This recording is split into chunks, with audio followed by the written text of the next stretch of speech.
So I want to start the series that we're jumping into today, a parenting series. I want to start with this statement, and here it is. This is a big statement, I understand, but your parents' behavior, not their advice, determine whether or not you would want to be like them or be with them.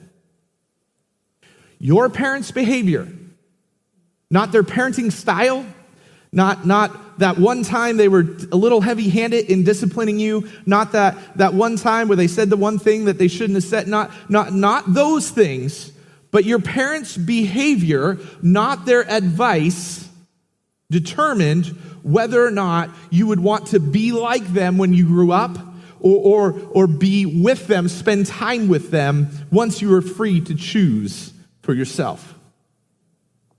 Now think about that. Think about that for just a minute.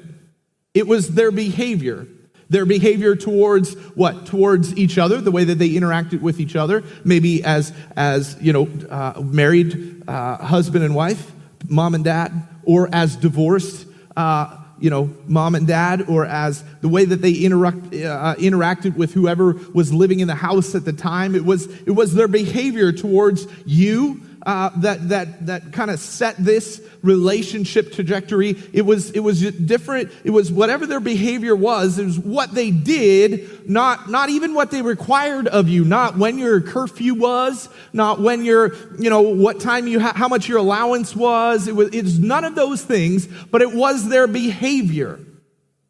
Their behavior, not their parenting skills, determined the trajectory of your relationship. And so chances are,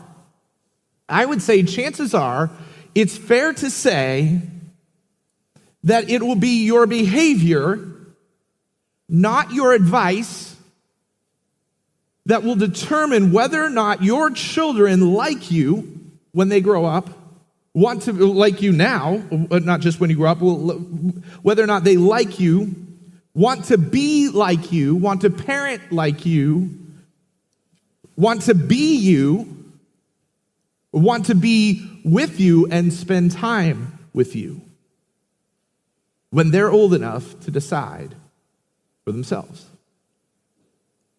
And similarly, here it is. Your parents' behavior determined how much respect you had or have for them. Your parents' behavior determined how much respect you have or had for them. And let me just say, this is important, and I know you're going like, I don't need my kids to respect me. I don't need my kid. I'm not trying to be my kids' friends. I'm not trying to, no. But understand this, that respect creates influence. See, a lot of us, our kids don't respect us, and so we don't have any influence in their lives, and we're constantly punishing them. Everything's getting taken away all the time. Everything's getting, they don't get this for the weekend. They don't have their phones, and they don't have their Xboxes, and they don't get TV time, and they don't. Why? Because they don't respect you. You don't have any influence in their life. You're punishing them, and punishment's not a bad thing. Sometimes all of these things are okay and valuable and useful. But the reason they don't behave is because you have no influence in your life because of the way that you behave. There's no respect because there's no influence. Of course, odds are the same will be true with you and your kids. Now, I have two girls, Isley and Cambria, and I love my kids. They're amazing, 13, 12. And if I want to have influence with my children later on in their life, now and later on in their life, and I do, and you do, then I must maintain their respect now. I must maintain their respect now. Why? Through what we would call integrity or the way that we behave. So my name's Nathan. I'm the lead pastor here at Ridgeline, and I'm so excited to be getting into this already very deep children's or parenting series. And I'm just so grateful for everybody that's here that sets up and tears down every week and that serves our church so well. And I just want to give a huge shout out to our kids ministry.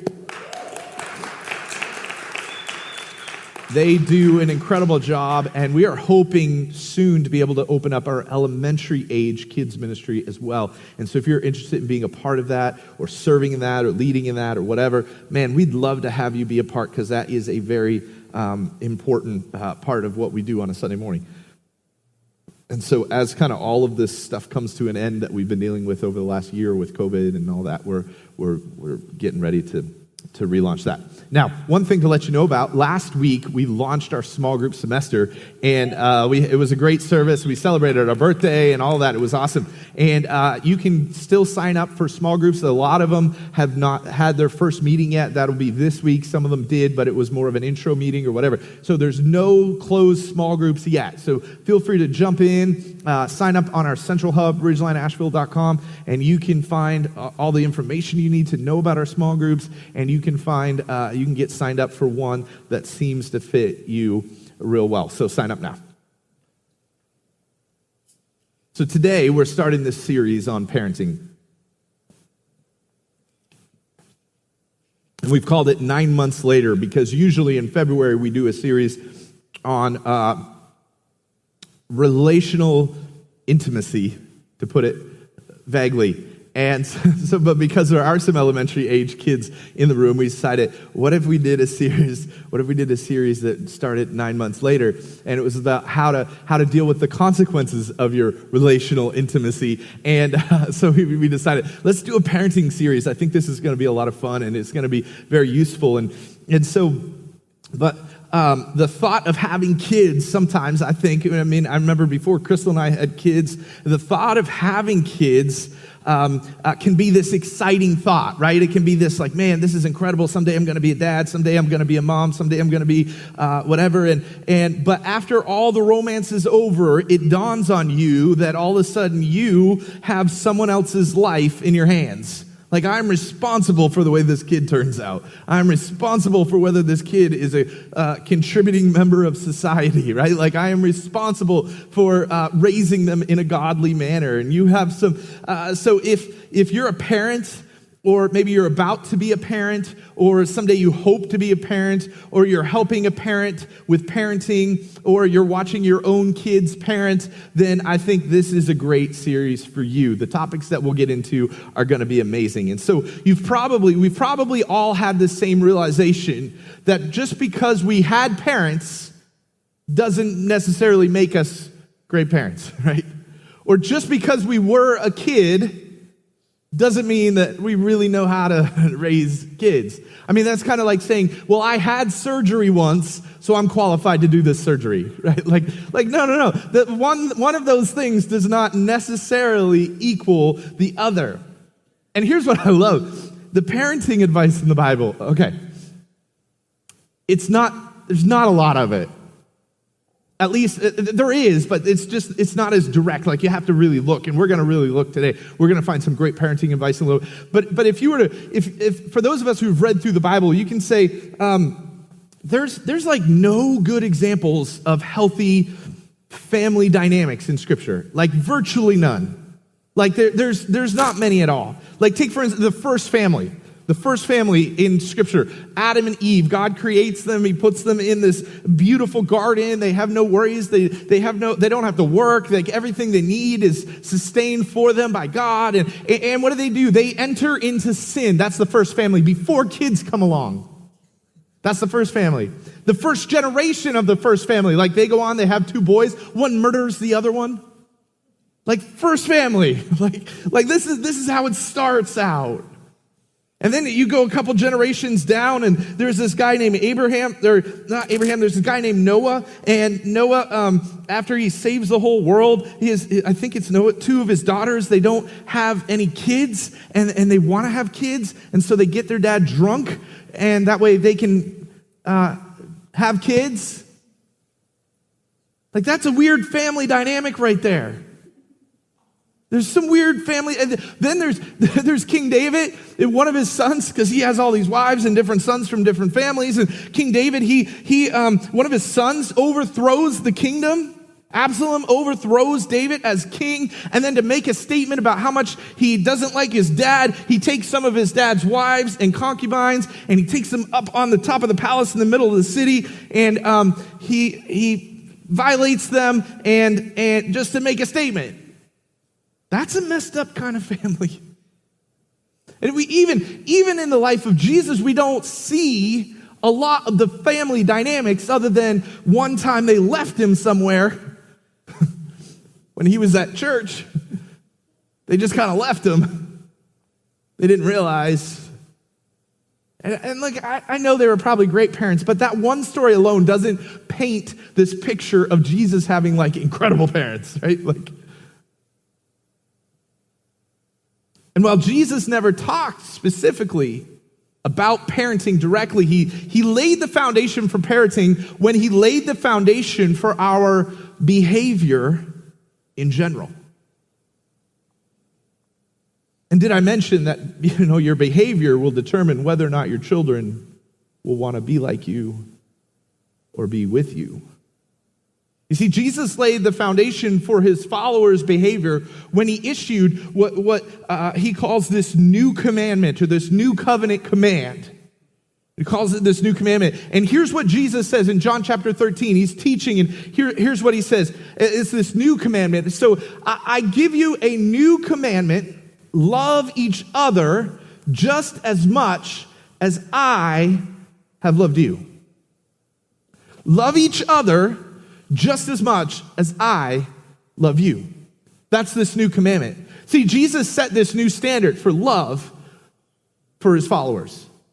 Anyone who follows Jesus, Jesus said there's this new standard for what love looks like. Now, in the Old Covenant or in the Old Testament, there is instruction for love. We find Leviticus 19 and Deuteronomy 10 where there's instructions for them to love. But Jesus now gives a commandment to use his standard, his example of love, the way that he has loved. That's now the baseline. That's now the way. This is now the standard for love and how we care for one another.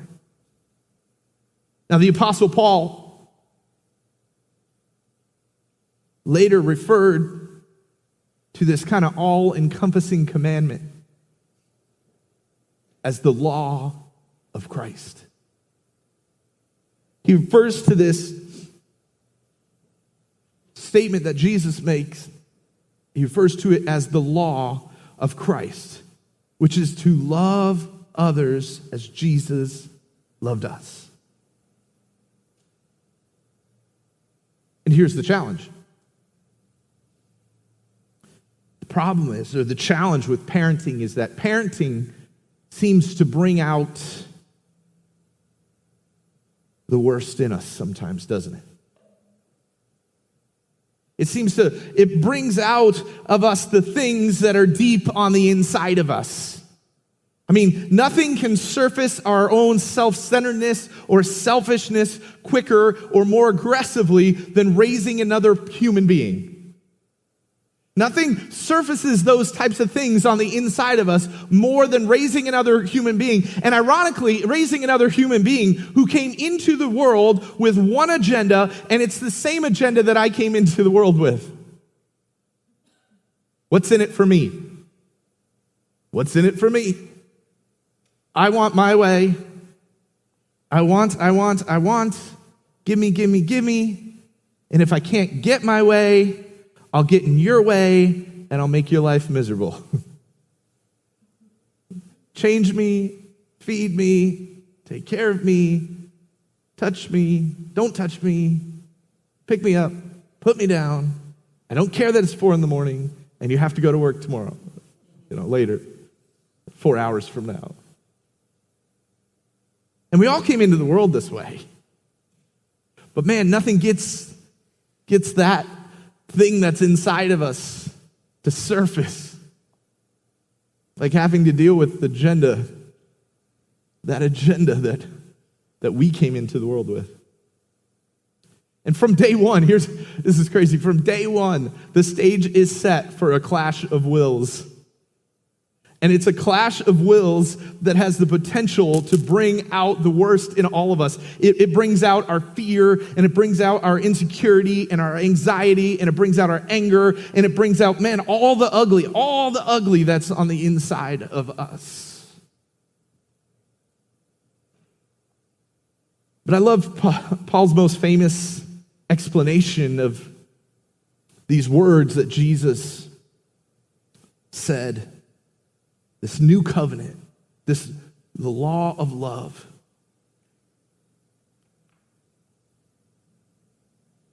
Paul's most famous explanation of what Jesus' brand of love looks like and behaves like is also his most noteworthy, is also kind of some of his most noteworthy statements, I would say, for parenting.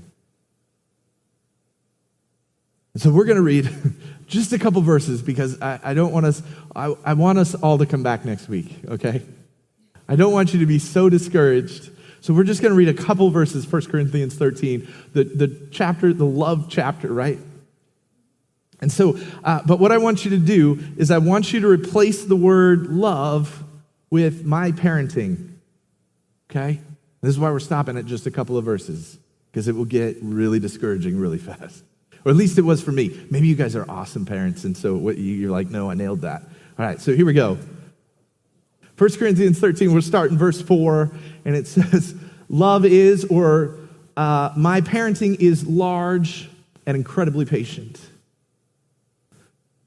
My parenting is gentle and consistently kind to all. It refuses to be jealous when blessings come to someone else, when someone else's kid sleeps through the night and mine still wakes up. Love does not brag about one's achievements nor inflate its own importance. Well, my kid goes to... Love does not traffic in shame and disrespect. That's so good. That's great. My parenting doesn't traffic in shame and disrespect. My parenting doesn't traffic in shame and disrespect. My parenting doesn't traffic in shame and disrespect. And we could do this as a husband and wife too. But let's not depress ourselves all the way around today. So love does not traffic in shame and disrespect, nor selfishly seek its own honor. Love is not, my parenting is not easily irritated or quick to take offense. There's just a couple more verses, guys. Love joyfully celebrates honesty and finds no delight in what is wrong. Love is a safe place. My parenting is a safe place of shelter, for it never stops believing the best for others. My parenting never takes failure as defeat, for it never gives up. Because that would be a lot to chew on today, I just want to look at the first 6 words. Love is large and incredibly patient. And one of the ways that this could be translated could be something like this, is that love patiently endures mistreatment. Love patiently endures mistreatment. Now, I remember years ago in college I had roommates, but this other time I had 2 roommates. And I remember what it was like living with them. And they were not great roommates. They didn't have a car. And so, like, anywhere they needed to go, it was just like, hey, Nathan, can you take it? Hey, can you take it? Hey. And subsequently, they didn't have jobs. And so I just remember, like, I would buy all the groceries and stock the fridge, and then they would just eat whatever they wanted. And they were not really good at picking up after themselves or like cleaning, their areas of the house. And it was like sometimes their stuff would end up in my laundry and I would end up washing their stuff. And finally, I just had to sit them down one day and say, Isley, Cambria, you can't...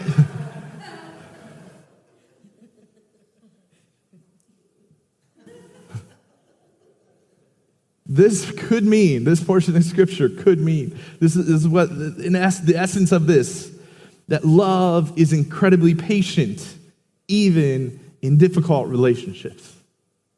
Love is incredibly patient, even in difficult relationships. It's not just any love. It's not just any standard for love. It's the love demonstrated by Jesus and demonstrated by his followers in the way that we parent our kids or step-parent our kids. In 1 Corinthians 13, it's this love is patient. And I know some of us are going, okay, Paul, like when you were writing this, why did you have to start here? Like, couldn't you have just thrown us a softball pitch, like an easy underhand pitch? Like, why did we have to go right to the patience thing? It's like, how did Paul know that this would be my issue? How did he know? And here's why. Because I think that one of the most unexpected challenges when having kids is the change in pace. One of the most unexpected challenges you face when having children is the change in pace. Your life, the pace of your life changes drastically. Everything takes longer. Everything takes longer. Everything takes longer. I remember before we had the kids, we wanted to go to the mall, we would get in the car, drive to the mall, get out of the car, walk into the mall. It was that easy. It was so easy. And then we had kids and we wanted to go to the mall. It was like there was meal prep involved. There was you had to set things up. You were checking state regulations to make sure that everything was buckled in right. I mean, and then you gotta, you're having fights with little human beings about getting into a car seat and you're trying to explain safety to them and they don't even comprehend. Not only they don't comprehend, they don't care. And so you're fighting, you're physically fighting a kid to put them into a car seat. And by the time you get to the mall, you're so tired, you're so exhausted, and you don't even remember why you're there or why you wanted to go in the first place. The pace of your life has drastically changed. Everything is an event now. Putting on your shoes is an event. Put your shoes on. 15 minutes later, I told you to put your shoes on. Well, I did, and then I saw the dog, and so then I needed to take my shoes off. Things don't even connect. And I remember taking Isley once to the mall, and she was so tiny, and she could walk so early. She was walking at 9 months, and so she was this tall, just walking, And I remember I'd hold her hand while we were out in public or out, wherever. And I remember having to slow down, having to change my pace. I couldn't walk at the same pace that I always used to walk at. I had to learn to move at someone else's pace. I had to learn to move at someone else's pace. Why? Because that's what love required of me. That's what love requires of me. Love isn't pushy. Love is patient. It's patient.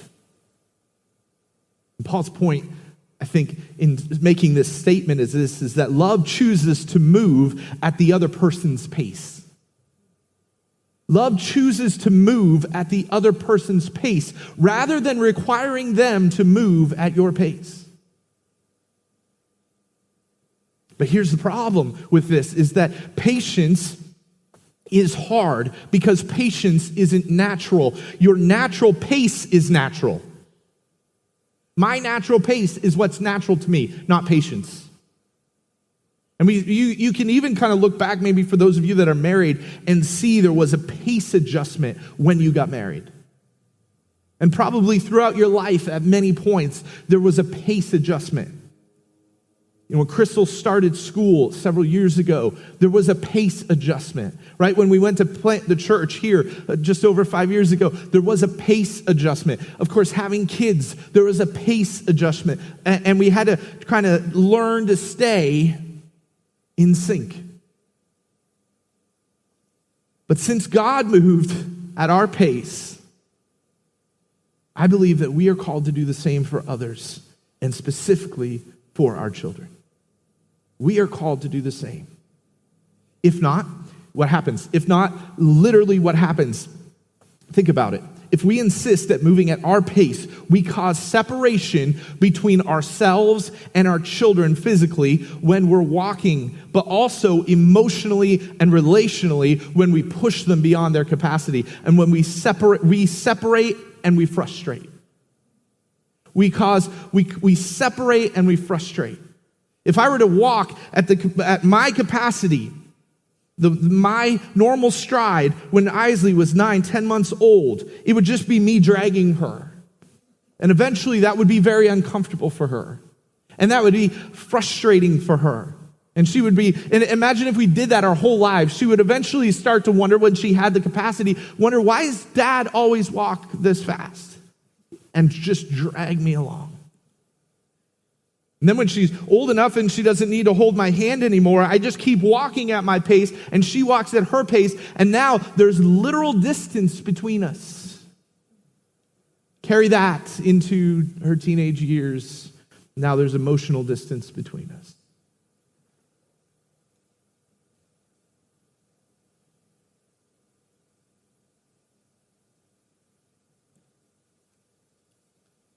And let me just say, this is a biblical concept. This is a biblical concept. I'm not teaching you some new age parenting trick that I learned this week online on YouTube. This is a very, very biblical concept for parenting. In fact, the only specific thing Paul says to parents about parenting is about this concept right here.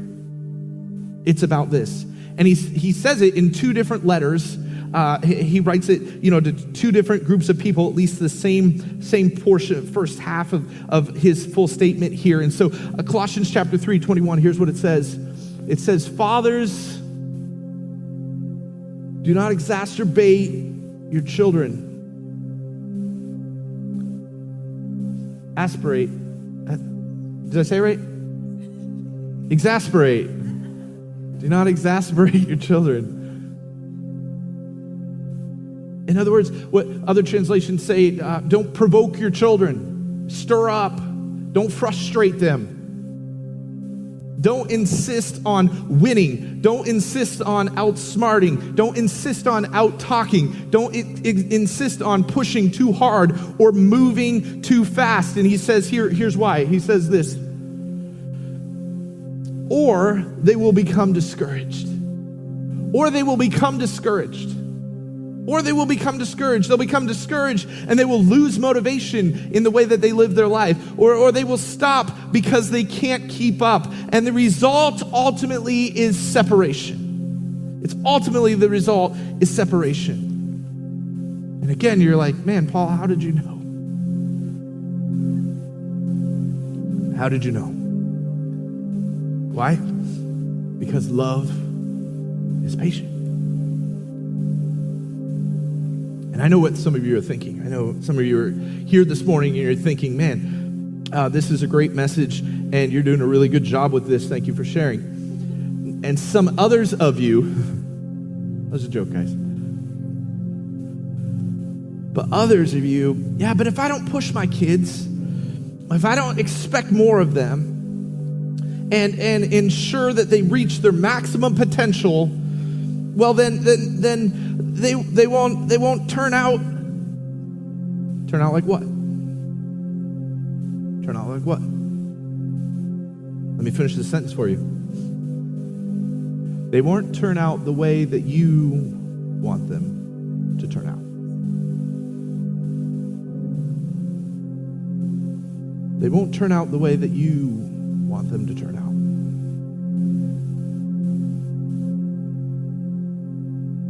They may not become what it is that you want them to become. But is that really what you want? Is that really what you want? Wouldn't it be better for you as parents to discover with them their God-given purpose and their calling, the calling of God that's on their lives, so that their life, and then you as their parents help facilitate that? In fact, I believe that is our responsibility of parents, as parents, to do just that. To have, to know and to be able to kind of just, without any kind of control or, predetermining, but just say, God, what is the calling on Isley's life? What is the calling on Cambria's life? Help me to parent them into that, to partner with what you want for them, to partner with your purposes and your plans. And as I do, help me to know their love language, and help me to know their gift set, and help me to know their personality profile, so I can know all of these, so I can parent them into who you've created them to be, not who I want them to be. I believe it's our responsibility to raise our kids into their God-given purpose, not what we want for their life. So I got 3 questions that I want you to answer for yourself. If you're really bold, you can let your spouse answer them for you. But I think if you're comfortable, you should talk about your own answers together. Talk about your answers. And if you're not in the position of where you're having kids right now, write these questions down for future discussion, or just for your own. These are good self-evaluation questions. So 3 questions every parent should ask themselves. Number 1, since parenting can bring out fear, insecurity, anger, and the ugly in me, which one of these do I need to look out for the most? Since parenting can bring all of this out of me, which one specifically do I need to look out for the most? Number 2, where did my parents fall on the patient to pushy spectrum? Where did my parents fall on the patient to pushy spectrum? Do either parent, that word, exasperate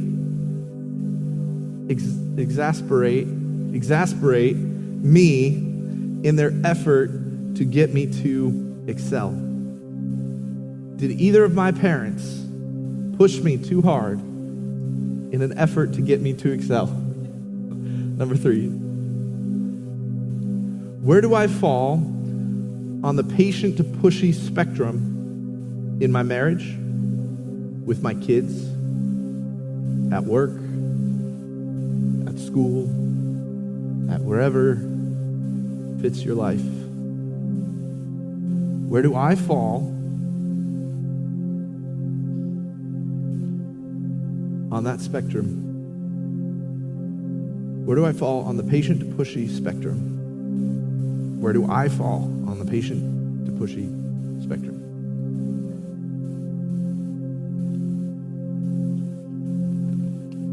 And as years of being a youth pastor, and now a few years being a lead pastor, years of growing up in ministry, my whole life, I've never met a father who wished they'd been harder on their children.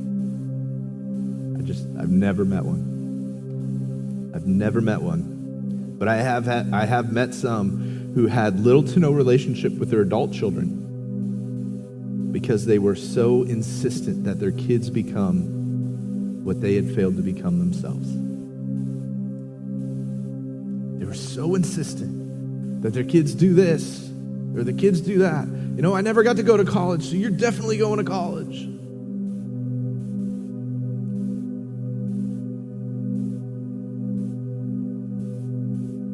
And I've met some that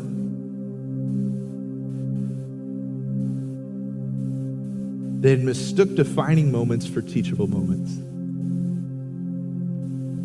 They had mistook defining moments for teachable moments.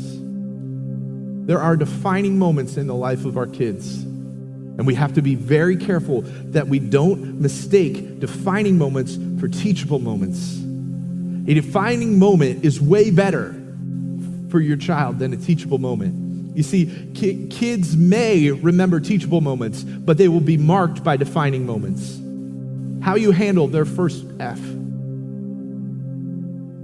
should be a definable moment, not a teachable moment. How you handle their first failure, how you handle their first blow up, how you handle their first mistake, how you handle their first relationship, how you handle their first, whatever it is, those are definable moments.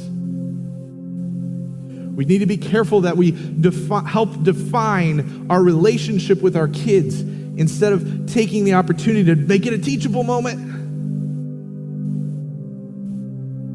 Sometimes we make those teachable moments, and what we're doing, we're pushing them, and it causes a separation.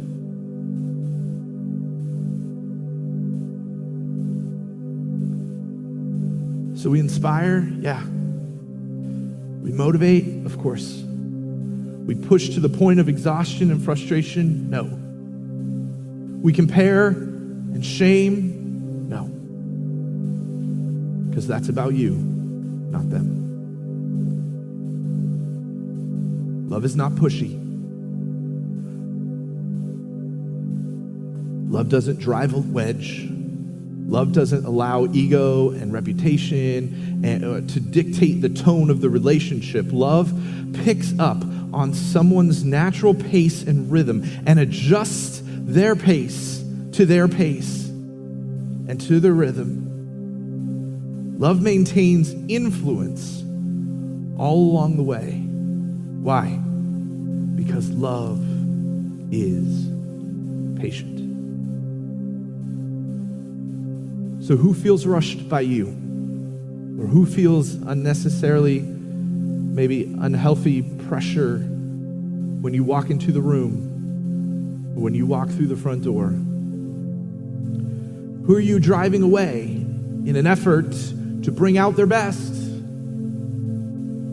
And what would it look like or require from you to adjust your pace to theirs? Because that's what love requires of you.